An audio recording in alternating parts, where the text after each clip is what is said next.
There's new evidence and controversy surrounding bisphenol A, also known as BPA, and its role in water bottles. BPA is a chemical that has been used in food preparation since the 1960s, according to the American Food and Drug Administration. BPAs are used in clear plastics, and those are used in the making of many cheap containers. BPAs can be found in many non-perishable foods, mostly plastic water bottles, most notably.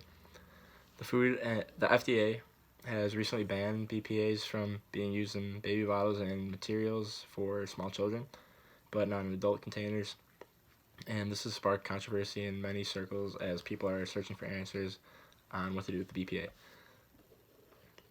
So of the many problems that skeptics have with BPAs, the first is that there is evidence that the BPA leaches into their food, especially if the food is damaged, like in a microwave or another way to heat, like oven, or if the food passes its expiration date and is old.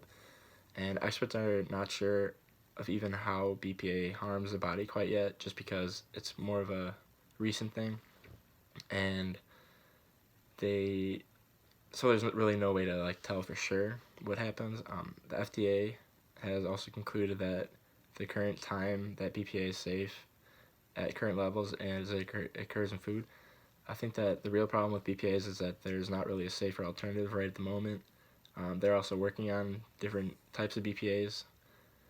There's many alternative substances that are being put into a growing BPA-free market, and they may be even more dangerous to humans than the original BPA ever was.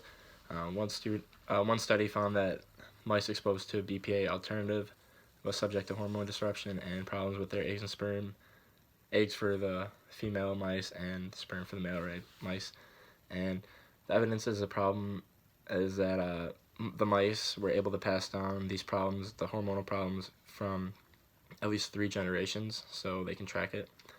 And although these tests were done on mice who don't have exactly the same genetic makeup as humans, it still is something that people should be concerned about.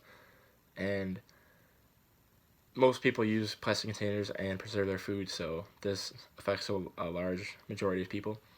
The hormone disruptions can potentially happen in humans, and that would cause a lot of other problems and conditions with, if it affects hormones regulate a lot in the human body, so that would cause a lot of different diseases and conditions on top of each other.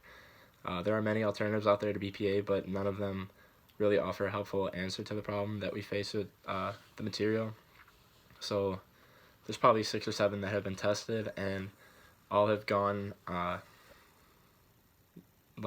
the BPA-free world market, and none of them have really stuck because the same hormonal problems have happened. If a helpful alternative can be found and used, it will be helpful to humans moving forward. So I think that BPA should still be used in the preservation of food and in plastic water bottles and containers until a better alternative can be achieved. And I think this problem should be addressed sooner rather than later, because we don't really know a whole lot about them right now.